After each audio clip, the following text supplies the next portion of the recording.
Bob Arum says Miguel Cotto was one of the best fighters of our time. You know what? I don't disagree, but let me tell you why I have a bit of an issue with the messenger. Push the weight in no flex. Flex the live is 1 in the 6. With the runner boy, you nigga, no question.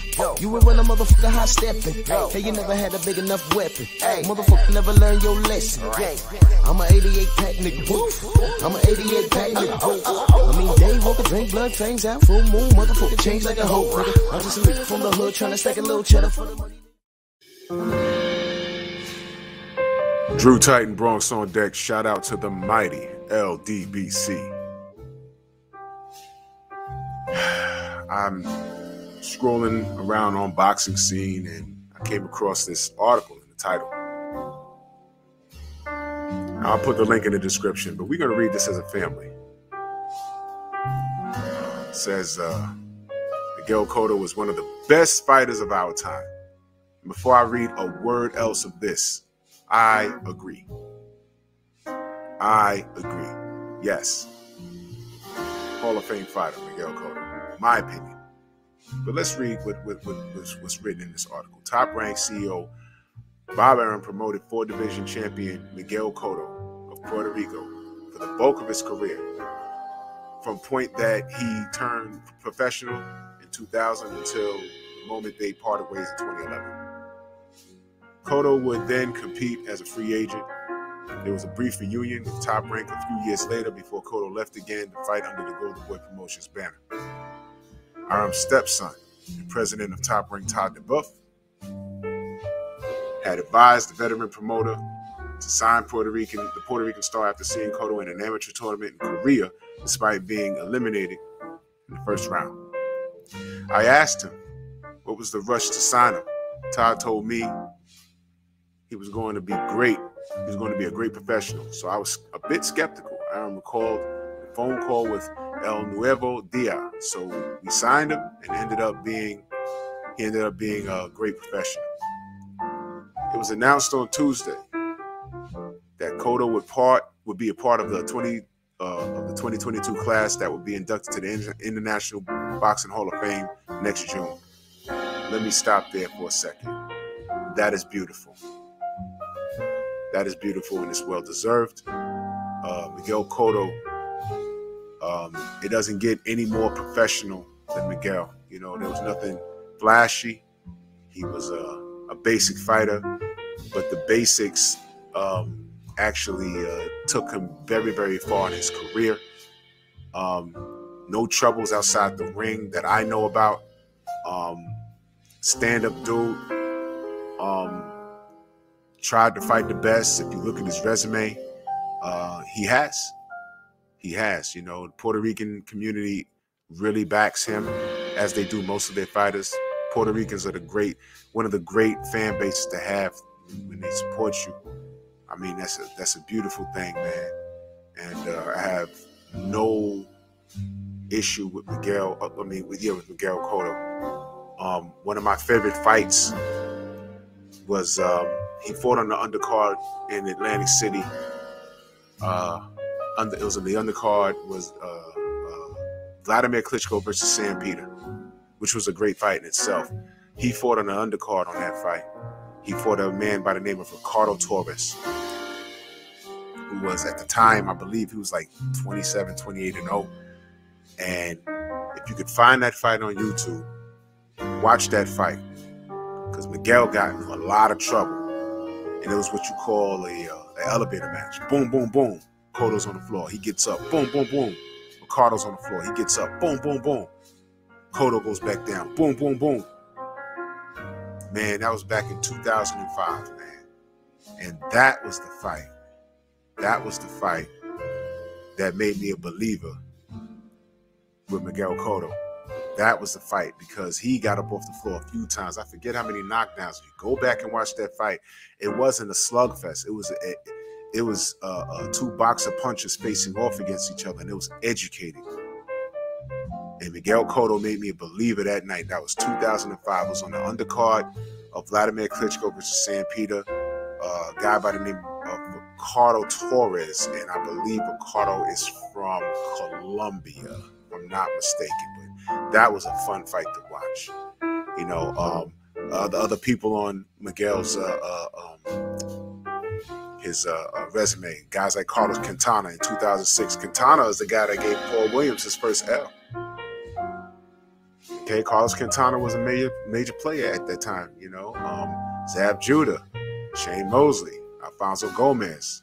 But right after Alfonso Gomez, and let me continue reading this article, because here lies the problem. Okay, let me just read on. He said he was going to Boxing Hall of Fame, blah, blah, blah. Okay, the 41-year-old Puerto Rican will receive the honor of being eligible of being in the International Boxing Hall of Fame last year. Cotto is the only Puerto Rican male fighter to win world championships in 4 different divisions: 140, 147, 154, and 160. He finished his career with a record of 41-6 with 33 knockouts. He said, "We had a great journey with Miguel." This is Bob Arum speaking. He was a fantastic fighter. He was dedicated.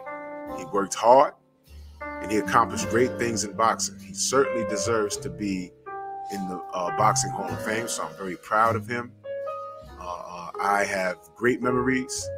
In the past years, we represented him, particularly with the events in Madison Square Garden. For those of you that don't know, Miguel had a couple of fights. I don't recall exactly which ones. On those Saturday nights, the day before the Puerto Rican Day Parade. Okay, so it was always in June, right? And it says right here in the article, right? See, I said it, and then I'm reading this article for the first time, ladies and gentlemen. And Miguel brought him out. All right, every fighter has a budget, and you never heard Bob Arum say he didn't make no money with Miguel. All right, he goes on to say, I can't say there was a particular moment when I knew he would be a great fighter, but I remember early in his career, I recognized his greatness. Despite being knocked down in a fight, he quickly got up and won the fight. See, I just said that. Also, contrary to other fighters, particularly Puerto Rican boxers, his personal life was not one of partying. See, I said that. All right. He was dedicated in training. He was one of the best fighters of our time. There are great memories in New York and Las Vegas. He never backed down to fight anyone. And that bit him in the ass. Okay. He was a brave warrior. He fought the best around him, be it Pacquiao or Margarito. Wow. Look at the names he put in here.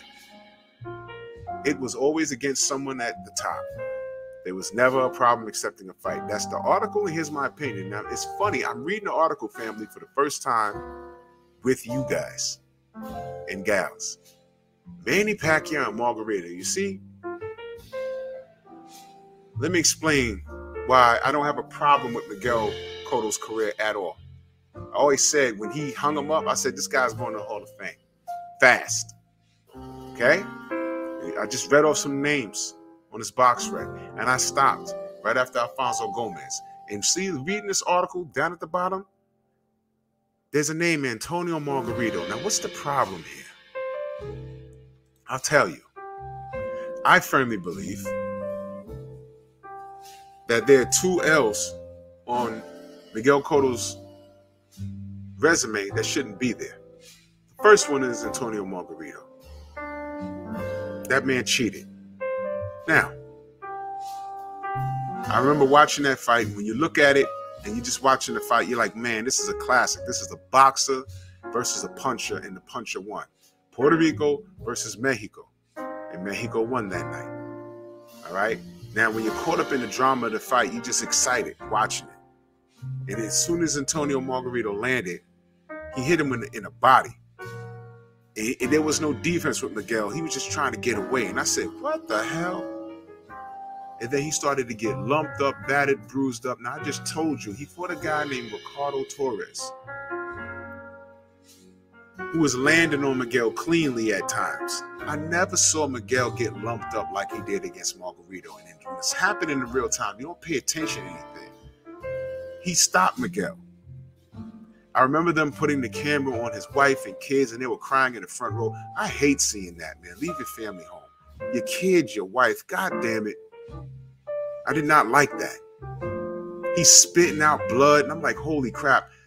At the end of the fight, he's in the back of the locker room. His wife is crying, saying, please retire, don't do this. He said, Ma, I can't do that. And he said to her in Spanish, this is all I know how to do. And I felt bad. And let me tell you how I felt worse. Margarito, now after that win, became the Ivan Drago of the goddamn welterweight division. He's walking up on Floyd Mayweather. Floyd Mayweather saying, yeah, you get your shot, whatever. But Tony ain't really done anything. And not to get in all the politics of that, but, you know, they put Antonio Margarito on his pedestal. And I'm like, all right, well, maybe he's this puncher. Maybe he's this killer. Well, something happened a little while later. He signs a fight, a then aging Shane Mosley, who was pegged not only to lose that fight, but this was supposed to be his farewell fight because Tony was supposed to kill him. Well, not only did that not happen, but what happened during that pay-per-view, if I'm not mistaken, it was a pay-per-view. I remember watching it, and he said, there's something going on in the locker room about hand wraps. All right? They fixed it. They came out. Mosley fought the fight of his life. Every time his back touched the ropes, he came off the ropes. He gave Tony angles. Tony was not the most defensively sound person. It was an insult if you didn't hit him. Well, Mosley is a pretty good puncher, so he obliged him. Tony didn't land clean not one time that fight. Well, Mosley ends up knocking out, stopping Antonio Margarito. In insult to injury, you find out that brother Nas, rest in power to that brother, discovered that there was some foul play going on with this man's gloves. It was confiscated. They found that the hand wraps, it was not the gloves, the hand wraps were faulty, in which Antonio Margarito was suspended and his license was revoked. He could not fight in the United States anymore, which made me and many other people with a brain rethink Antonio Margarito's place in boxing right now. We said, wait a minute. Did he have those hand wraps when he fought Miguel Cotto? Because his face was looking kind of messed up. And then I remember Antonio Margarito, I believe he fought on the undercard of Mosley versus Cotto. And he fought Golden Johnson, and he beat the crap out of him. And then I thought, wait a minute. Kermit Cintron was on a tear. He was on a tear. And we spoke to Kermit Cintron, and he said the fight with him and Miguel Cotto was all but done. All he had to do was get past Margarito, and he got stopped. And I'm like, wait a minute, did this guy have his hands wrapped when he fought Kermit Cintron swears he did. And I believe him. So that's one loss on Miguel Cotto's record that shouldn't be there because he's a cheater.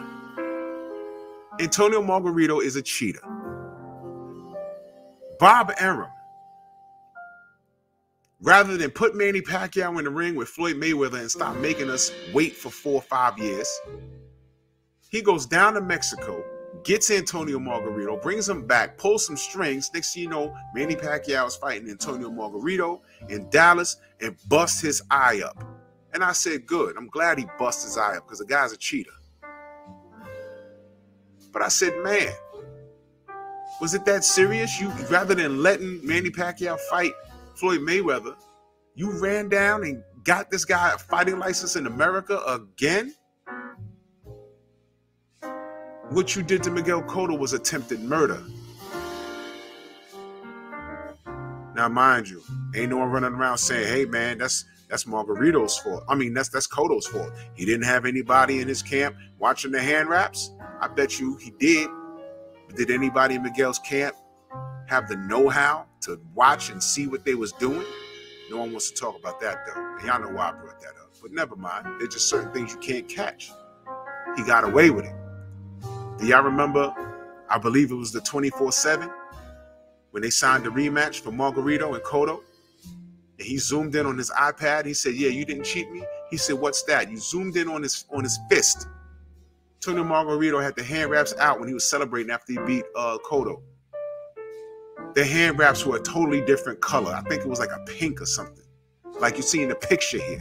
I've never seen hand wraps look like that. They look like, not pink, but it looked like gravel. And he said, what's that? And Margarito said, nah, you're seeing things. No, I'm not seeing things. What is that? That was attempted murder. That's what that was. That's what that was. So they rematched, and Cotto did to him what he should have did in the first fight. If they fought clean. He beat the crap out of him. He re-injured his eye. And when they stopped the fight, he stared his ass down. I was the biggest Miguel Cotto fan that night. He got his just due in the ring. So that's a loss on his record that didn't need to be there. And Bob Arum knew that Margarito was a cheater. He should have left his ass in Mexico. But he gets him a fight license to bring his ass back to Dallas to fight Manny Pacquiao, because why? If it makes dollars, it makes sense. So that's what I'm saying. I got a problem with the messenger. But not to be outdone, speaking of Manny Pacquiao, the other problem I have was the Manny Pacquiao fight with Miguel Cotto. Do y'all remember? Miguel Cotto was a champion. And I'm going to make the long story short. He made the champion drain down to a particular weight. Do y'all remember? Look it up. I'm not going to get into detail. Look it up. He was a champion. But who was a more popular fighter? So he had to kowtow to that. Came in there, underweight. I don't believe he could rehydrate. And that's how we got the result we got. I think Miguel Cotto would have won that fight if he was allowed to come in at the weight he was supposed to come in and rehydrate properly. Drew, why do you say that? Well, when Manny Pacquiao was renegotiating with Floyd Mayweather for the umpteenth time, he reached out to Miguel Cotto. And Miguel Cotto says, yeah, I'll fight you, but it has to be at 154. No crap with the weight. Because he was going to try and drain his ass again. And Manny Pacquiao did not take the fight. Bingo. Those are two losses on Miguel Cotto's record that should not be there. That's just my opinion. But y'all do the research for yourself. But anyway, shout out to Miguel Cotto. He got, Josh Clottey on his resume, Ricardo Mayorga, Floyd Mayweather Jr., Austin Trout, Delvin Rodriguez. He was a solid guy. Sergio Martinez. When he stopped Sergio, I was like, whoo! Wow. Daniel Gill, Canelo. He ended by fighting Saddam Ali. I didn't think Saddam would win that fight. No disrespect to Saddam. He's a solid dude. But, by then I think Miguel was mentally done. But Hall of Fame career, Hall of Fame resume. Salute to Miguel Cotto and Boricua. Yes, sir. He deserves it. And like I said, I ain't got no problem with him. I got a problem with the messenger. And I just find it strange how the two names he mentioned in this article, Bob Arum, were the losses that he knows in his heart shouldn't be there. So y'all let me know what y'all think. Salute to Miguel Cotto. Bronx on deck. Move!